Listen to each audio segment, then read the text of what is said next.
Assalamualaikum warahmatullahi wabarakatuh. Bismillahirrahmanirrahim. Perkenalkan kembali, saya Hana Rizmania. Pada video ini saya akan menjelaskan tentang kaidah ke-24 dari 40 kaidah ghairu asasiyah pada mata kuliah Qawaidul Fiqhiyah. Mari kita belajar dan menyimak bersama-sama. Yang pertama, saya jelaskan terlebih dahulu mengenai pengertian dari kaidah ghairu asasiyah. Nah, kaidah ghairu asasiyah adalah kaidah yang berguna sebagai pelengkap atau pendukung dari kaidah asasiyah. Perlu diketahui terlebih dahulu bahwa kaidah asasiyah itu merupakan kaidah induk dari kaidah fikih, yang dimana kaidah asasiyah ini berjumlah 5. Di antaranya ada al-umuru bimaqsidi, artinya segala sesuatu itu tergantung dengan niat atau tujuannya. Kemudian yang kedua ada al-yaqinu la yuzalu bisyakki, artinya keyakinan tidak dapat dihilangkan dengan keraguan. Yang ketiga ada al-musyaqqata tajlibul lati siru, artinya kesulitan akan mendorong kemudahan. Kaidah yang keempat ada ad-dararu yuzalu, artinya kemudaratan itu hendaklah dihilangkan. Dan yang kelima ada al-'adatu muhakkamatun, berarti adat kebiasaan itu dapat ditetapkan sebagai hukum. Nah, itu tadi sekilas penjelasan dari kaidah asasiyah yang telah saya pelajari pada semester 5 ini. Kemudian kita kembali lagi ke kaidah ghairu asasiyah.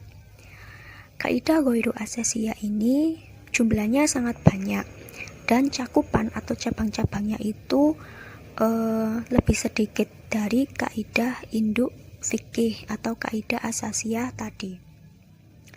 Nah, pada kaidah ghairu asasiyah ini juga terdapat kaidah berjumlah 40 kaidah. Menurut kitabnya Asy-Syuyuti yang berjudul Al-Ashbah wa Al-Nadzair.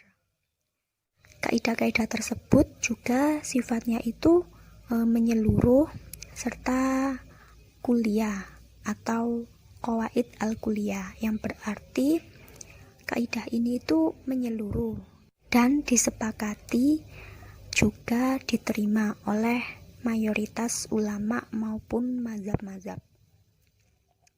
Baik, selanjutnya saya akan menjelaskan salah satu dari 40 kaidah ghairu asasiyah tersebut. Saya akan menjelaskan kaidah ke-24 dari kaidah-kaidah tersebut. Kaidah ke-24 itu berbunyi ma'aujaba a'dhamal amroini bikhususihi la yujibu adwa nahuma bi'umumihi, yang artinya sesuatu yang mewajibkan kepada yang lebih besar di antara dua hal secara khusus tidak mewajibkan kepada yang lebih kecil di antara keduanya secara umum. Nah, maksud dari kaidah ini itu berarti suatu perbuatan secara keseluruhan itu dikenai tuntutan lebih berat dan secara khusus juga dikenai tuntutan yang lebih ringan. Jika tuntutan yang lebih besar atau yang lebih berat itu telah dilakukan, maka tuntutan yang lebih ringan tidak perlu dilakukan. Kemudian selanjutnya di sini ada contoh dari kaidah ke-24 ghairu asasiyah. Di sini saya memberi dua contoh. berdasarkan sumber yang saya baca. Itu ada contohnya, yaitu pencuri yang mencuri harta dengan mendobrak pintu. Nah, secara umum pencuri tersebut itu merusak pintu rumah orang yang dicuri tersebut. Berarti secara umum pencuri tersebut harus mengganti pintu yang dirusak atau yang didobrak tersebut. Tetapi secara khusus pencuri itu juga dikenakan hukuman seperti potong tangan dan sebagainya.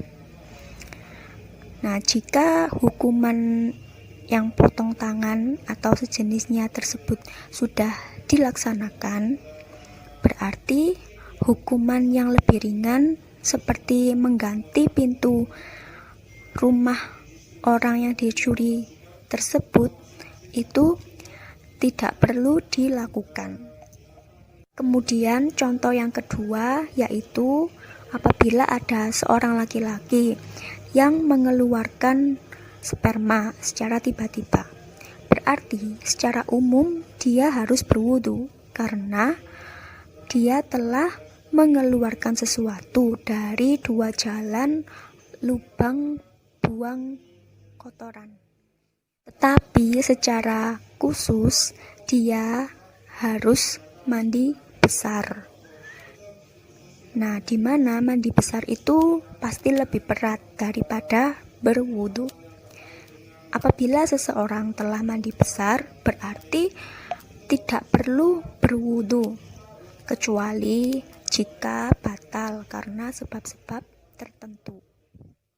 Kemudian yang terakhir ada pengecualian dari kaidah ke-24 ghairu asasiyah ini. Ada 3 menurut sumber yang saya baca, itu diantaranya apabila perempuan haid, nifas, dan wiladah. Selain mewajibkan mandi, juga membatalkan wudhu. Lalu yang kedua, pembeli budak wanita dengan cara fasid atau yang batil. Itu wajib membayar mahar ganti rugi keperawanannya apabila budak tersebut telah disetubuhi.